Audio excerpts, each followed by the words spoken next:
2 years of working at home have made people feel safer during the pandemic. But now that a number of companies are asking their employees to report to work, many are feeling anxious and worried about going back to their cubicles. In today's episode, we'll talk about the adjustments we need to make as we return to our workplace. I'm Dr. Freddy Gomez, and you're watching Net Talk Health Talk on CNN Philippines.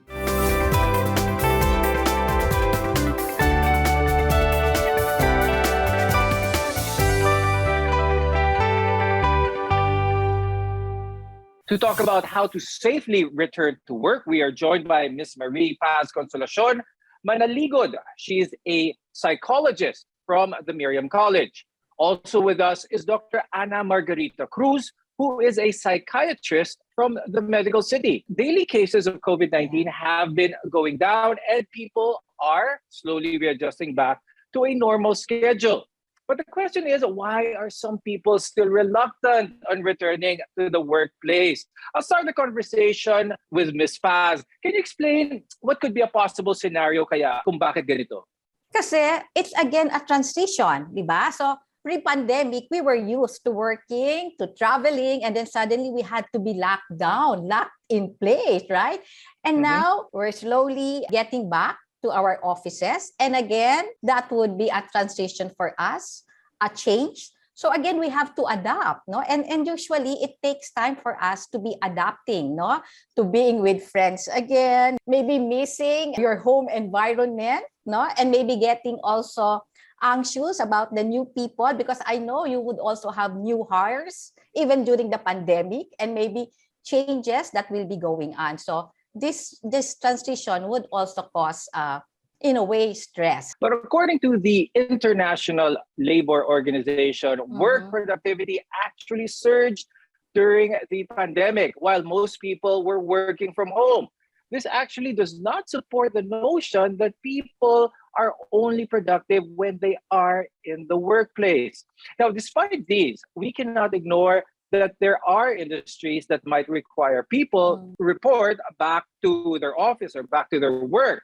Now, in terms of mental bandwidth or the ability to, really focus on the job, Ms. Paz, can you share with us what were some of the pros and cons of working at home versus working in the office? So maybe working at home, you had to put that separation because it was so hard to separate, no, like working and being at home, because we had mommies, no, who would say, maybe isa-shut muna yung camera kasi going to make the merienda for the kids, no, who were also online. And also, no, the environment at home, it's like there are so many things that you might be seeing there that you have to do, and it also worries you because hindi ka nakafocus sa work mo because you are in your home environment, and you have other family members living with you. If you have a little child, no, would say, Mommy, my milk, pagkain ko. And of course, maybe even your partner, your husband or your wife is also working at home.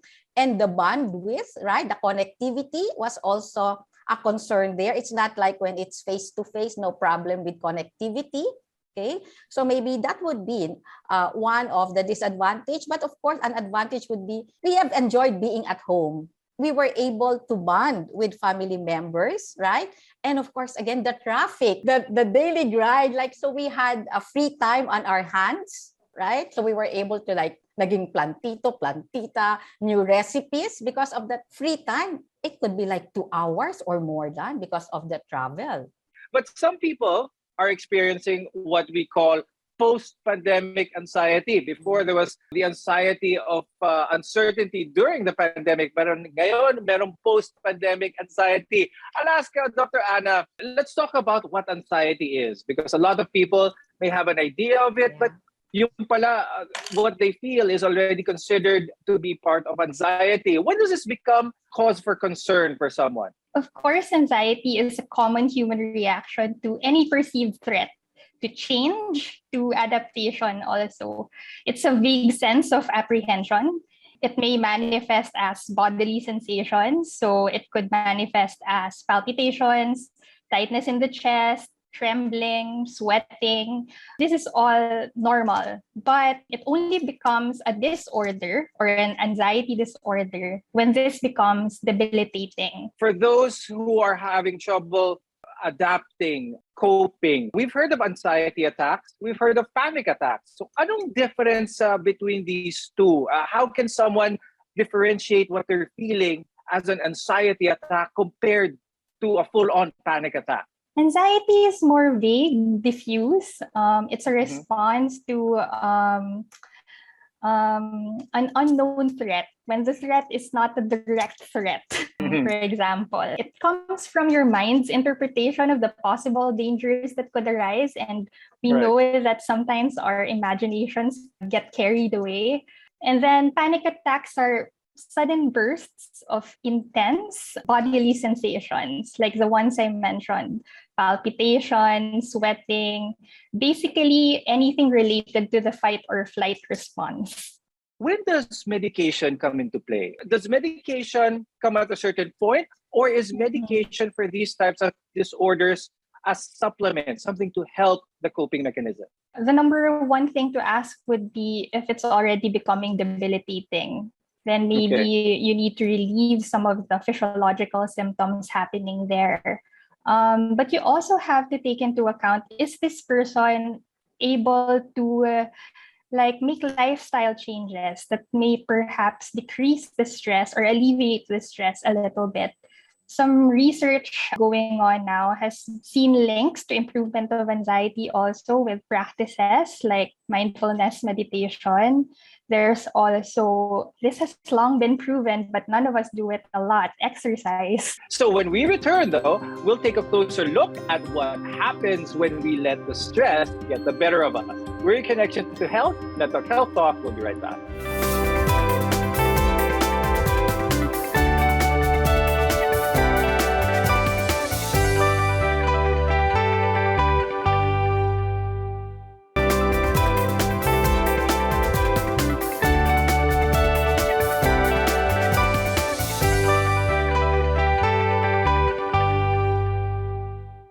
I'm Dr. Freddy Gomez, and welcome back to Med Talk Health Talk, where caring is always our calling. According to LinkedIn, 4 in 10 companies in Asia Pacific are experiencing a higher attrition rate due to the pandemic. This means people are quitting their jobs, primarily due to mental exhaustion and burnout. Ms. Paz, when it comes to mental exhaustion, let's start with that muna. How would someone be able to rationalize or know that they're already at that point where they're mentally exhausted? They would tell to themselves, I can't think anymore. I do not have any creative ideas. It's not there. It's not working. It's like, I think that was also the term, the brain fog, no? Because you were so worried or you're worried about so many things. And when you're worried, the mind does not open up. And when we also look at that, no, the worry, the added worry, because maybe again, going back to work and adapting again to all these changes, no, takes a toll on our minds, no? Now, Dr. Anna, let's talk about burnout naman. Is there a cut and dry point where someone can be considered as having been burnt out from their work, from their job? So burnout is a syndrome that results from chronic workplace stress. It's usually characterized by 3 dimensions. So the first one is exhaustion, and this can be in the form of mental, emotional, or physical. And then there's also negative feelings towards work. This is when you're starting to have doubts about your capabilities. There's also feelings of hating the job already and dreading to go to work. Okay, there's also reduced professional efficacy, okay, or a decline from your previous productivity. And the things that you found easy to do before, not so easy to do anymore. How serious is burnout? If someone reaches that point of burnout, is this something where professional help is indeed advised? Or is this something that a person can deal with on their own? Strictly speaking, burnout is not a medical condition, but it is part of the International Classification of Disease, or the ICD. That's kind of like the Bible of mental health conditions. Mhm. And it's considered a factor that leads to healthcare services, people needing healthcare. So it's been definitely linked to physical conditions. There's increased risk for obesity. There's increased risk for heart disease. There's declined immunity also. And then serious mental health conditions also. Now, we have to admit that it's not just sometimes the workload, but the people that you work with could be these triggers or these causes for some mental exhaustion or even burnout. Ms. Paz, how do we solve that scenario when hindi lang yung trabaho ang nagko-cause ng anxiety and stress, but it's the colleagues who contribute to one's burnout or even mental exhaustion? I guess it's very important even for companies now. It's good that we have the mental health law and all that. They really work on this well-being of their employees. So maybe as they transition back to work, it would be good if there's like perhaps a webinar, something like that, so that everyone in the office, they're conscious about each colleague, that everybody should take care of one another, right? So support one another, look also into certain boundaries, because during work from home, parang we felt that you could call anybody anytime. Naging 24/7, but we still follow certain rules, that work time is really 8 to 5, something like that, and then these are the things also that we should be mindful of. And I think employees would need a little, what do you call this, a webinar, reminders of how it should be, and telling them also that it's okay if you feel burned out or if you're going there, because prevention is still the key. Now, Ms. Paz, is there such a thing as happy stress? Yung pagod na pagod ka na sa kakatrabaho, but there's this sense of fulfillment that still makes you want to go back to the job the next day? Or is all anxiety, all types of exhaustion the same, whether it be good or bad? So the happy stress, we may call it like the eustress. So stress is good for us because sometimes it motivates us. It pushes us to do better. That's why we also do better when we know there's a timeline, when we know that perhaps we may be promoted. It stresses us because we are anxious about the new job, but we're also happy about it, right? We adapt to it. And when we talk about the happy stress, ito rin palagi, the balance of that happy stress. Sometimes we know when it's enough, when it makes us happy. Sometimes we say, I know, ang hirap-hirap ng trabaho ko. Ba't ka pa bumabalik? Maybe because it gives us a sense of fulfillment. The people we work with, we support one another. So I guess that would be a good stress, because we also need the stress so we don't become complacent. Now, Dr. Anna, when it comes to dealing with this stress, are there ways that we could manage burnout so it would not lead us to leaving a job? Well, I think the trick here is to break down stress into bite-sized bits so that it doesn't become chronic stress. That's when it leads to burnout and the other negative health consequences. So it's really important to schedule breaks or pauses throughout the day. Even just 5-minute breaks scattered throughout the entire day can do a lot. How about when it comes to the point where they're trying to contemplate the decision of leaving work? Let's say their superiors, their colleagues are the ones who are constantly being the triggers or the source of their anxiety and their unhappiness. Should the person try and work out the relationships with these people? Or when is the point where they should say, this environment is not for me, it's healthier for me to leave?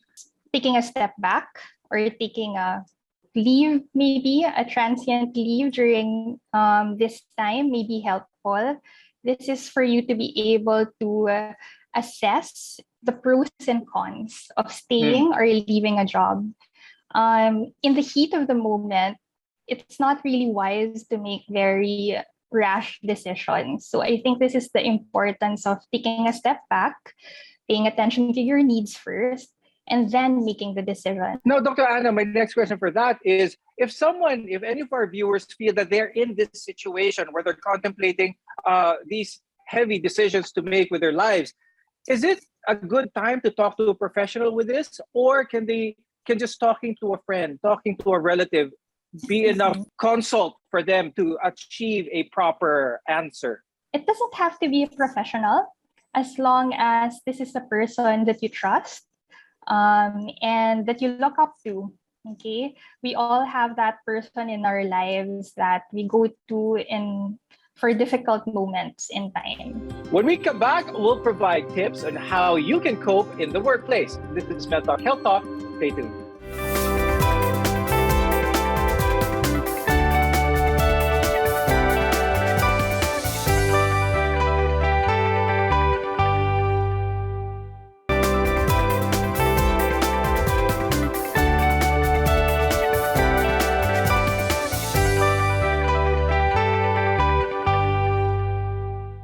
I'm Dr. Freddy Gomez, and this is Med Talk Health Talk. We're your partner in healthcare. Now, a number of people have reported experiencing brain fog during the pandemic. And there are also studies that say that people who did not even have COVID also experienced inflammation in their brain. And this is due to the stress of living through a pandemic. Ms. Paz, when we talk about brain fog, what does a person feel? Could you describe some of the characteristics of brain fog? So it's like the person is confused about things, no? They cannot think clearly. And even in terms of productivity, no, they see that decline. No? So they cannot think clearly. They may not also be rational in the way they think, and they also see the difference, no? In terms also of making decisions. Now, Dr. Anna, I'd like to talk to you about, lately we've been talking about tips and advice, for the casual worker and how to cope. Let's talk about workaholics, because workaholics, they might see this and their anxiety is coming from not being able to work. They're so eager to get back into it. Let's discuss being a workaholic. A lot of people have heard this term. Is this something that is a positive? Or being a workaholic, does this have some downsides? If it does, could you please mention some of them, some of the red flags? All right. So being a workaholic is not necessarily bad. Some people hire workaholics because of their drive, because of their motivation. But if this is taken again to the extreme, I think that's when the problem happens. And some problems that may arise would be burnout. And we've been talking about this for a while. I guess this is something that, because you have to remember, for workaholics, it's really not automatic for them to schedule breaks or rest or recovery periods for them, because they're go all the time. So I think it's important to let these people know that work and rest are actually partners. Rest is not counterproductive to work. Before we go, Ms. Paz, do you have any advice for our viewers, especially when it comes to coping with trying to get back to work? So take each day as it comes, no? Breathe in, relax, no? Enjoy moments of silence, no? And you're going to be okay, It's the important thing is I did it pre-pandemic. I went through this. I was able to adapt. I'll be able to transition also now. So I guess that's the way to go. And Dr. Anna, before we go, your tips, please. Take a break, rethink what's important to us, reprioritize. We're valuing health more. We're valuing the people around us more. And I think that's something we can take away from this. And with that, I'd like to thank Ms. Paz, Consolacion Manaligod, and Dr. Anna Cruz for being with us today, sharing your insights and expertise on the topic. I'm Dr. Freddy Gomez, and thank you for watching Med Talk Health Talk. We'll see you again next time.